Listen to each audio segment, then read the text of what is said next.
Okay, good morning or good afternoon or whenever you're listening. We are going to read chapter 13 of Hidden Figures by Margot Lee Shetterly. This one is entitled Turbulence. After 6 months, Catherine Goble's temporary assignment to the Flight Research Division was starting to look permanent. At the beginning of 1954, Dorothy Vaughan sat down with Catherine's boss in the division. Either give her a raise or send her back to me, Dorothy said. Although Catherine had spent only 2 weeks in the West Area computing office where she first arrived at Langley, she was still Dorothy's responsibility. The way Dorothy saw the matter, Catherine should either be classified as a permanent member of West Computing and continue to rotate through other temporary assignments, or she should become an official member of the Flight Research Division. Even though the manager Catherine reported to was not an advocate of women in the workplace, the meeting ended as both the manager and Dorothy Vaughan knew it would. Catherine received an offer to join the division full time with an increase in salary.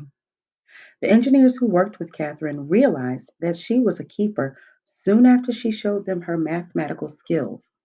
Her familiarity with higher level math made her a versatile addition to the branch. The Flight Research Division was a collection of high energy, free thinking, aggressive, and very smart engineers.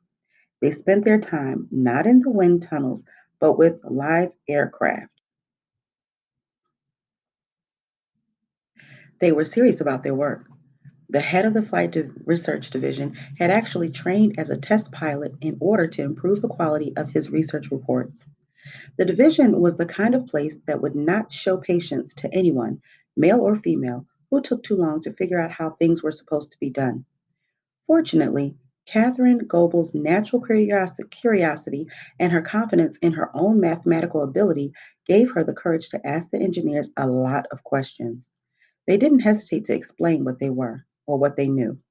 They spent a good part of their lives thinking about flight, and they could talk about it endlessly.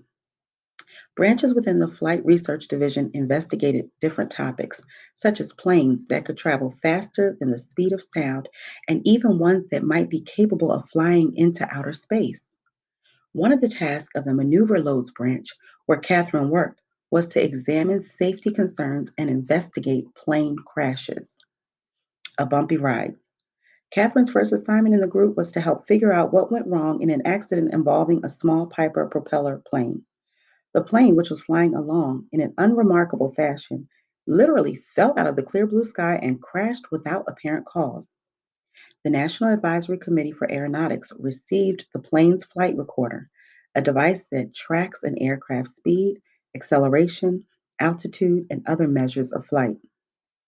The information was essential to figuring out what had happened.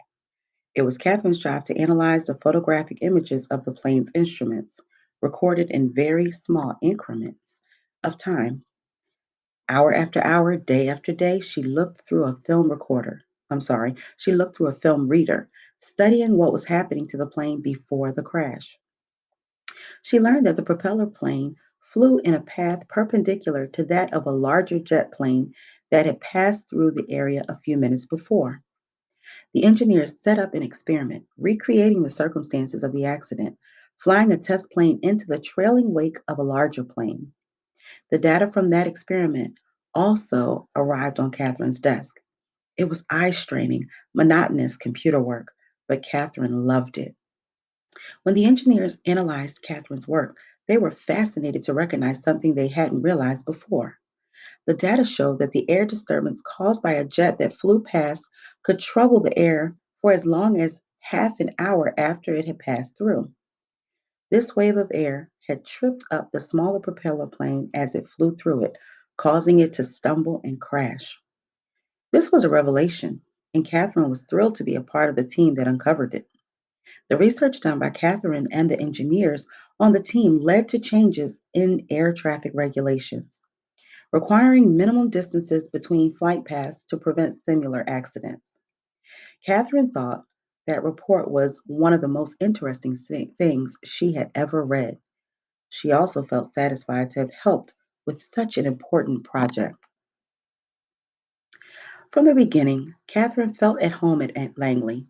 She took a genuine liking to her new colleagues, who were opinionated, high energy, and interesting. Best of all, as far as Catherine was concerned, they were smart as whips. Like other Black people, Catherine was aware that discrimination existed at Langley, just as it existed in other areas of life. But she made the decision to block it out of her daily routine. She refused to allow herself to worry about it too much. When she first took the job, she didn't realize the bathrooms were segregated. Not every building had a colored bathroom, and the ones for the white women were unmarked. As far as Catherine was concerned, there was no reason why she shouldn't use the unmarked bathrooms as well. The next challenge. After they'd been living in Newsom Park for 2 years, Catherine's husband said, I want to move our girls out of the projects. Living in the subdivision when they first arrived in town had made it possible for the family to become part of the Black community in the area very quickly, but they decided to move to Mimosa Crescent, a World War II era neighborhood in Hampton that had been built for middle class Black families. In 1946, Mimosa Crescent had more than doubled in size, growing from its original 22 houses to 51. The area attracted more prosperous families who were able to afford the 3 and 4 bedroom brick houses. With a lovely new home, a job she loved, and her 3 daughters all doing well in school, Catherine felt she was living the American dream, at least for a while. Then, over the course of 1955, her husband began to feel sick, first with headaches, then with unexplained weakness. Ultimately, his doctors discovered a tumor at the base of his skull where it could not be treated. His health declined over more than a year, and much of that time he was in the hospital. Catherine's husband, James Francis Goebel, died 5 days before Christmas in 1956. Catherine was devastated, of course, but she refused to give in to her grief. She had made a promise to her husband that she would do everything in her power to keep their bright, lively daughters on the path that they had paved for them. Catherine allowed herself and the girls until the end of the year to mourn, and then she expected them all to get back to work. On the first day of school in January 1957, Catherine met with the school principal. It is very important that you don't show the girls any special treatment or let up on them in any way, she said.